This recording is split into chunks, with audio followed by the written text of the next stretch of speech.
ಬೆಂಗಳೂರಲ್ಲಿ ಆಲ್ಮೋಸ್ಟ್ ಎಲ್ಲಾ ರೋಡ್ಗಳು ಗುಂಡಿ ಬಿದ್ದಿರ್ತವೆ, ರೋಡ್ಗಳು ಕೆಟ್ಟೋಗಿರ್ತವೆ. ಈ ತರ ಸಮಯಗಳಲ್ಲಿ ನೋಡಿ, ಈ ತರ ಗಾಡಿಯವ್ರು ಬರ್ತಾರೆ. ಈ ಪಲ್ಸರ್ ಗಾಡಿ ಬರ್ತಾ ಇದೆ ನೋಡಿ, ಈ ಪಲ್ಸರ್ ಗಾಡಿನ ನೋಡ್ಕೊಳ್ಳಿ. ಈ ತರ ಟರ್ನ್ ಮಾಡಕ್ ಹೋಗಿ ಈ ತರ ಬೀಳ್ತಾರೆ. ಯಾಕಂದ್ರೆ ಬೀಳೋ ತರ ಒಂದು ಆಕ್ಟ್ ಮಾಡ್ತಾರೆ. ಇದೊಂದು ಗ್ಯಾಂಗ್ಗೆ ಶುರು ಆಗಿದೆ ಇವಾಗ ಇದೊಂದು ಹೊಸ ಗ್ಯಾಂಗ್ ನೋಡಿ.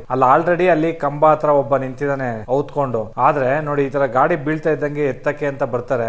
ಎತ್ತುತ್ತಾ ಇದ್ದಂಗೆನೆ ಈ ವ್ಯಕ್ತಿ ಹೆಲ್ಪ್ ಮಾಡಕ್ ಹೋಗಿದ್ನಲ್ಲ, ಆ ವ್ಯಕ್ತಿದು ಮೊಬೈಲ್ ನ ಎತ್ಕೊಂಡ್ಬಿಡ್ತಾರೆ ನೋಡಿ. ಆರಾಮಾಗಿ ಕೂತ್ಕೊಂಡು ಹೋದ. ಅದಕ್ಕೋಸ್ಕರ ನಿಮ್ಮ ಮನೆ ಹತ್ರನು ಈ ತರ ಮಾಡೋರು ಇರ್ತಾರೆ. ದಯವಿಟ್ಟು ಯಾರು ಹೆಲ್ಪ್ ಮಾಡಕ್ ಹೋಗ್ಬೇಡಿ. ಏನೋ ಅಯ್ಯೋ ಪಾಪ ಗಾಡಿ ಬಿತ್ತಲ್ಲಪ್ಪ ಎತ್ತನ ಅಂತ ಹೋದ್ರೆ ಮೊಬೈಲ್ ಗಳನ್ನೇ ಕಳ್ತನ ಮಾಡೋ ಅಂತ ಒಂದು ಪರಿಸ್ಥಿತಿ ಬಂದಿದೆ. ಇವ್ರದ್ದು ಮೊಬೈಲ್ ಕಳ್ತನ ಮಾಡ್ತಾರೆ, ದುಡ್ಡು ಎತ್ಕೋತಾರೆ. ಇವ್ರದ್ದು ಇದೇ ಕೆಲಸ ನೋಡಿ. ಇದೊಂದು ಈ ಕಡೆ ಒಂದು ರೋಡಲ್ಲಿ ಮಾಡಿರೋ ಅಂತದ್ದು ನೋಡಿ. ಇದೇ ತರ ಬೀಳಿಸ್ತಾರೆ. ಹಿಂಗ್ ಎತ್ಕೋಬೇಕಾದ್ರೆ ಮೊಬೈಲ್ ಇರಲ್ಲ ನೋಡಿ, ಮೊಬೈಲ್ ಎತ್ಕೊಳ್ಳೋದು, ಮೊಬೈಲ್ ಎತ್ಕೊಂಡು ಕೂತ್ಕೊಂಡು ಹೋಗೋದು. ಈ ತರ ಪರಿಸ್ಥಿತಿ ಇದೆ. ದಯವಿಟ್ಟು ಆದಷ್ಟು ಶೇರ್ ಮಾಡಿ. ಯಾರೇ ನಿಮ್ಮ ಮನೆ ಹತ್ರ ಬಂದು ಈ ತರ ಬೈಕ್ ಗಳಲ್ಲಿ ಬೀಳ್ತಿದ್ದಾರೆ ಅಂತ ಅಂದ್ರೆ ದಯವಿಟ್ಟು ಅವ್ರಿಗೆ ಏನು ಸಹಾಯ ಮಾಡಕ್ ಹೋಗಬೇಡಿ. ಕಳ್ಳರು ಕದೀಮ್ರು ಎಲ್ಲ ಜಾಸ್ತಿ ಆಗ್ಬಿಟ್ಟವ್ರೆ. ಮನೆ ಡೋರ್ ತೆಗೆದ್ರೆ ಒಳಗ್ ನುಗ್ಗಿ ಕೊಲೆ ಮಾಡ್ಕೊಂಡು ಏನ್ ಬೇಕೋ ಅದ್ ಎತ್ಕೊಂಡು ಹೋಗುವಂತ ಪರಿಸ್ಥಿತಿ ಬಂದಿದೆ. ಇತ್ತೀಚಿನ ದಿನಗಳಲ್ಲಿ ಎಲ್ಲ ಡಿಜಿಟಲ್ ಆಗಿರೋದ್ರಿಂದ ನಿಮ್ಮ bank account, phone pay, Google pay ಎಲ್ಲ ಪ್ರತಿ ಒಂದು ಮೊಬೈಲ್ ಅಲ್ಲಿ ಇರುತ್ತೆ. ಮೊಬೈಲ್ ಏನಾದ್ರು ಹೋಯ್ತು ಅಂತಂದ್ರೆ ಮನುಷ್ಯ ಏನು ತಲೆ ಓಡಲ್ಲ ಅವನಿಗೆ. ಯಾಕೆ ಅಂತಂದ್ರೆ ಒಬ್ರನ್ನ ಮನೆಯವ್ರನ್ನ ಕಾಂಟ್ಯಾಕ್ಟ್ ಮಾಡ್ಬೇಕು ಅಂತಂದ್ರು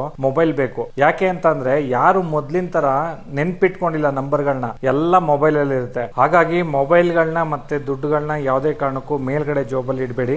ಯಾವ ಜೋಬಲ್ಲಿ ಇಟ್ರು ಕಳ್ಳರು ಕಳ್ತನ ಮಾಡೋರು ಮಾಡ್ತಾರೆ. ಆದ್ರೆ ಕೇರ್ಫುಲ್ ಆಗಿರ್ಬೇಕು ಅಷ್ಟೇ. ಆದ್ರೆ ಇಂಥ ಕೆಲ್ಸಗಳನ್ನ ಆಗ್ಲೋತ್ತಲ್ಲೇ ಕೊಲೆ ಮಾಡ್ತಾರೆ, ದರೋಡೆ ಮಾಡ್ತಾರೆ, ಈ ತರ ಕಳ್ತನ ಮಾಡ್ತಾರೆ, ರಾಬ್ರಿ ಮಾಡ್ತಾರೆ ಅನ್ನೋದಾದ್ರೆ ಇವ್ರಿಗೆಲ್ಲ ದೊಡ್ಡ ದೊಡ್ಡ ಕಾಂಟ್ಯಾಕ್ಟ್ ಗಳು ಇರ್ತವೆ. ಹಾಗಂದ್ರೆ ಜೈಲ್ಗೆ ಹೋಗಿದ ತಕ್ಷಣ ಬಿಡಿಸ್ಕೊ ಬರೋ ಅಂತದ್ ಇರ್ತಾರೆ. ಮತ್ತೆ ಲೋಕಲ್ ಪೊಲೀಸ್ ಅವರು ಕಮಿಷನ್ ತಗೊಂಡು ಬಿಡೋ ಅಂತದಿರುತ್ತೆ. ನ್ಯಾಯಾಲಯ ಇಂಥವ್ರಿಗೆಲ್ಲ ಕಠಿಣವಾದ ಶಿಕ್ಷೆ ಕೊಟ್ರೆ, ಒಂದ್ 20 ವರ್ಷ 30 ವರ್ಷ ಜೈಲ್ಗೆ ಹಾಕ್ಬಿಟ್ರೆ ಇದೆಲ್ಲ ಸ್ವಲ್ಪ ಕಡಿಮೆ ಆಗುತ್ತೆ. ಕಾನೂನ್ಗೆ ಭಯನೇ ಇಲ್ಲ, ಒಂದು ಕೋರ್ಟ್ ಜಡ್ಜ್ಮೆಂಟ್ ಗೆ ಭಯನೇ ಇಲ್ಲ, ಪೊಲೀಸ್ಗೆ ಭಯನೇ ಇಲ್ಲ ಅಂತ ಪರಿಸ್ಥಿತಿ ಬಂದಿದೆ ಈಗಿನ ಕಾಲ. ಯಾಕೆಂದ್ರೆ ಬರೀ ದುಡ್ಡಿಂದ ನಡೆಯುತ್ತೆ. ದುಡ್ಡೊಂದಿದ್ರೆ ಏನ್ ಬೇಕಾದ್ರೂ ಮಾಡ್ಬೋದು ಅನ್ನೋದೊಂದು.